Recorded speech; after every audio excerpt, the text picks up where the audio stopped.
سلام انتعنان يهبلي ناي channelنا تخطتلتي كم يلخم لومون كمتي لمود بحادة زتأكمن زمهرن حساب ترخيبنا لنا عمناي لمعنتي مدبي زحبر لكم حساب انتايو ناي مولاد عدلكم زقنسو حدا نايتعنا سأقاماتن حدا مسألتاوي نابراهم زتحازو جيكاتات كنرينا بفلاي نزي حساب لمعنتي كالعلو زدل كل مخنيات بفلاي بدك انستيو حتويو ካብ ንምርዖ ብዙሕ ግዜ ጌርና ብዙሕ ግዜ ዋላ እኳ ርክብ ተፈፀምና ጥንሲ ኣብዩኒ ፀገመይ እንታይ ይኸውን እንታይ ከ ክገብር ኣለኒ ኢልክን ብዙሕ ግዜ ስለትጥይቃዩ ካብዚ ብተወሳኺ ድማ ኩሉ ሰብ ንምጥንቃቅ ክጠቅሞ ክትፈልጥዎ ዘለኩም ሓሳብ ስለዝኾነ እዩ ብፍላይ እዞም ቀፂለ ዝሕብረልኩም ናይ ጥዕና ፀገማት ተሃሊኩም ናይ ሙላድ ዕድልኩም ዝነኣሰ እዩ ዝኸውን ስለዝኾነ እንታይ ክትገብራን እንታይ ክትገብሩ ከም ዘለኩምን ክንሪና እስካብ ናይ መደበይ ፍጻመ ሓቢርኩም ንጽንሑ ንቻነልና ላይክ ሼር ሰብስክራይብ ምግባርኩም ክርሳዕ የብሉን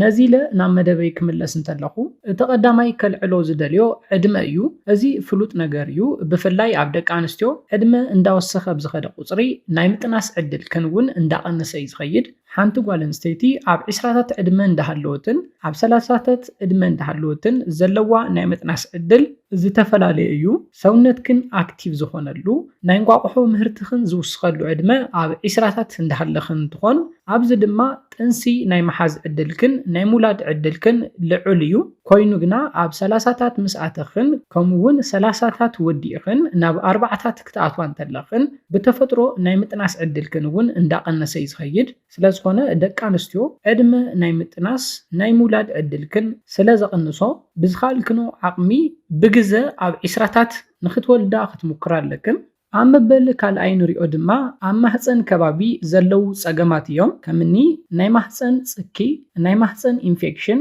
እንተሃሊክን ኣብቲ ከባቢ እውን ዝተፈላለዩ ፀገማት እውን እንተሃልዩ እዚኦም ኩሎም ናይ ምጥናስ ዕድልክን ብልዑል መጠን የቕንስዎ እዮም ደቂ ኣንስትዮ ብፍላይ ብዝተኻእለክን ዓቕሚ ናይ ማህፀን ካንሰር ናይ ማህፀን ፅኪ ዝተፈላለዩ ሕማማት ብልዑል መጠን ይበዝሕ ስለ ዘሎ እንተተኻኢልክን ብዓመት ሓደ ግዜ ቸክ ክትገብራ ይምረጽ ብቐሊሉ ተሓኪምክን ከተድሕኖ ዝግባእ ሕማም ሸለል ብምባል እንዳሰፍሐ ኸይዱ ናይ ሙላድ ዕድልክን እስካብ ትስእና ከብፅሐክን ይኽእል እዩ ስለዝኾነ ኢንፌክሽን ፅኪ ማህፀን እንተሃልዩ ናይ ምጥናስ ናይ ሙላድ ዕድልክን ስለዝቕንሶ ክትረኣይኦ ክተስተውዕልኦ ይግባእ ፀገም እንተሃልዩ ድማ ብግዘ ከይገደደ መፍትሒ ክርከበሉ ይግባእ ኣብ መበል ሳልሳይ ንሪኦ ድማ ናይ ኣፈጣጥራ ፀገም እንተሃሊ እዩ ብፍላይ ኣብ ሓደ ደቂ ኣንስትዮ ዝስተውዓል ናይ ማህፀን ቱቦ ምዕፃው ከምኡውን ከምዚ ዓይነት ዝኣመሰሉ ፀገማት ኣለው ነዚኦም ብዘይ ምፍላጥ ብዙሓት ደቂ ኣንስትዮ ቆልዓ ኣብዩኒ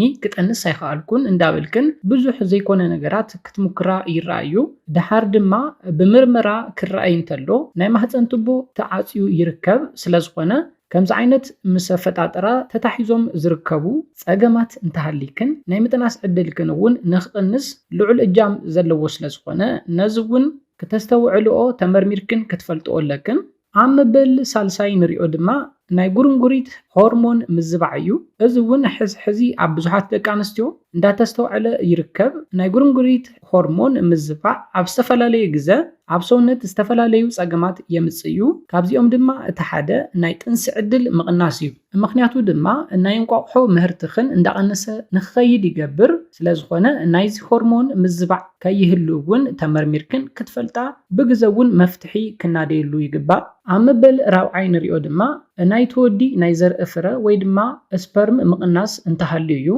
ብፍላይ ኣብ ደቂ ተባዕትዮ ዝረኣይ እቲ ቀዳማይ ፀገም ናይ ዘርኢ ፍረ ምቕናስ ድፊኢቱ በዝሑ ዝቕንስ እንተኮይኑ ከምኡውን ካልኦት ምስ ዘርኢ ፍረ ተታሒዞም ዘጋጥሙ ፀገማት እንተሃልዮም ናይ ሙላድ ዕድልኩም ብልዑል መጠን የቕንሶ እዩ ስለዝኾነ እዞም ዝሓበርክዎም 5 ነገራት ምስ ሕማም ከምኡውን ምስ ኣፈጣጥራ ተታሒዞም ዝለዓሉ እዮም ካብ ዝሓሊፉ ግና ንስኹም ምስ ናብራኹም ኣመጋግባኹም እውን ተታሒዙ ዝመፁ ናይ ሙላድ ዕድል ዘቐንሱ ፀገማት ኣለው ብፍላይ ከምኒ ርጉዲ ምውሳኽ በዝሒ ስብሒ ወይ ድማ ፋት ኣብ ሰውነት እንተበዚሑ ምዚ ተታሒዙ ዝመፁ ፀገማት ከምኡውን ኤክሰርሳይዝ ወይ ድማ ስፖርት ዘይምስራሕ ምግብታትና ዘይምምዕርራይ ብፍላይ ቅብኣት ዝበዝሖም ምግብታት ብምብዛሕ ጨው ኣብዚሕካ ብምብላዕ ዝተኣሸጉ ናይ ፋብሪካ ምግብታት መስተታትን ምብዛሕ እውን ነዚ ፀገም ከቃልዐኩም ይኽእል ከምዚኦም ዝበሉ ኦርጋኒክ ዘይኮኑ አርቲፊሻል ምግብታት ከምኡውን መስተታት እውን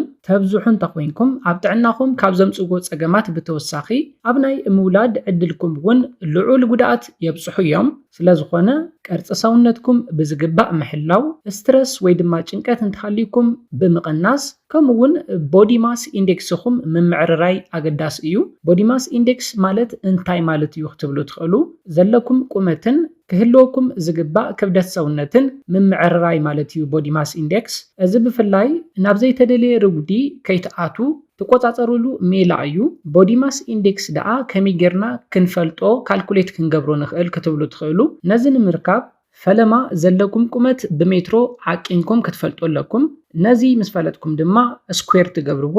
ንኣብነት ቁመትኩም ብሜትሮ 1 ሜትሮን 70 እንተኮይኑ 1 ሜትሮ 70 ክባዛሕ ብ1 ሜትሮ 70 ንገብር ድሕሪዚ 2.89 ሜትሮ ይመጸልና።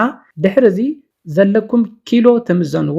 ንኣብነት 55 ኪሎ እንተኮይንኩም 55 ኪሎ ግራም ንዘባዛሕኩምሞ ቁመትኩም ማለት እዩ ንትዝረኸብናዮ ንኣብነት 2.89 ሜትሮ ንመቕሎ እዚ ክንመቀል እንተለና 19.03 ይመጸልና።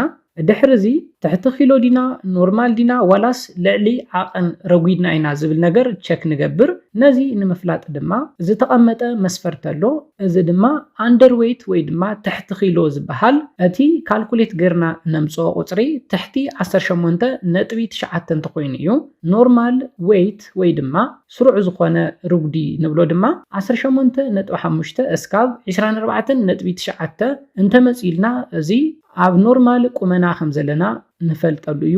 ኦቨርዌይት ወይ ድማ ልዕሊ ኪሎ እንተኮይና ወይ ድማ ልዕሊ ዓቐን ረጉድና እንተሃሊና ካብ 25 እስካብ 29.9 ይመጸልና እቲ ቦዲ ማስ ኢንዴክስና ማለት እዩ። ኦበሲቲ ወይ ድማ ህዝርጥና ንብሎ በቲ ዘረአኹም መንገዲ ካልኩሌት ጌርኩም ተምጽዎ ቦዲ ማስ ኢንዴክስ ልዕሊ 30 እንተኮይኑ ኣብ ኦበሲቲ ኣለና ማለት እዩ። ብህጹጽ ዝሰውነትና እዚ ክንቅንሶ ኣለና ማለት እዩ። ምክንያቱ እንታይ እዩ? እዚ ቅድም ኢለ ከም ዝሓበርክዎ ናይ ሙላድ ናይ ምጥናስ ዕድልኩም ብልዑል መጠን ክጎድእ ስለ ዝኽእል እዩ። ሕዚ ኣራቢሕና ዘምጻናዮ 19.03 እዩ ነይሩ። ስለዝኾነ ኣብ ኖርማል ተመዲብና ኣለና ማለት እዩ። በዚ ሜላ እዚ ካብ ዓቐን ንላዕሊ ከይትረጉዱ ንምቁጽጻር ይጠቕመኩም እዩ። ተጠቐሙሉ። ኣብ ናይ ሙላድ ዕድልና ሳዕቤን ከብጽሕ ስለ ዝኽእል ረጉዲ ብደንቢ ክትጥንቀቁሉ ኣለኩም። ድሕሪዚ ድማ ንበልዖ ምግቢ ምቁጽጻር ምትዕርራእ እዩ። ካብ ኩሎም ኒውትረንት ክንረክብ ክንክእል ኣለና። ንኣብነት ቆጽላ መጽሊ፣ ፍራፍረ ኣብዚሕና ንምገብ ኣለና። ኮታስ ኩሎም ኒውትረንት ምርካብ ዝበለጸ ናይ ሙላድ ዕድልኩም ንኽሰፍሕ ይገብር። ከም ተቀድም ኢለ ዝሓበርክዎ ዝተዓሸጉ ናይ ፋብሪካ ምግብታት ከምኡውን መስተታት እንተዘይትሰትዩ ይምረጽ። ካብዚ ብተወሳኺ ድማ እዚ ብፍላይ ንደቂ ተባዕትዮ እዩ። ወልፊ እንተሃሊኩም ኣጥፍእዎ። ኣብ ደቂ ተባዕትዮ ብፍላይ ዘብጽሖ ጸገም ልዑል እዩ። ስለዝኾነ ወልፊ እንተሃሊኩም ክተጥፍእዎ መክሩ። ደቂ ኣንስትዮ ድማ ከምቲ ቅድም ኢለ ዝሓበርኩልክን ኣብ ማህፀንክን ከባቢ ኢንፌክሽን እንተሃልዩ፣ ኣብ ማህፀንክን ጽክ እንተሃልዩ ከምኡውን ናይ ማህፀን ቱቦ ብተፈጥሮ ተዓጽዩ እንተኮይኑ እውን ቸክ ክትገብራ ኣለክን። ነዚ ናይ ሎማዓንቲ መደበይ በዚ ክዛዝም ዝኾነ ሓድሽ ነገር ከም ዝሓስኩምሉ ተስፋ ይገብር። መደብና ናብ ብዙሓት ሰባት በፂሑ ብዙሓት ኣሕዋትና ትምህርቲ ንኽወስድሉ ላይክ ሼር ግበሩሎም። መደብናን ቻነልናን ንኽዓቢ ድማ ላይክ ሼር ሰብስክራይብ ምግባርኩም ክርሳዕ የብሉን። ብኻሊእ ኣገዳስን ዘምህርን መደብ እስካብ ንራኸብ ሰላምን ጥዕናን ንኹላትና ይቐኒየለይ።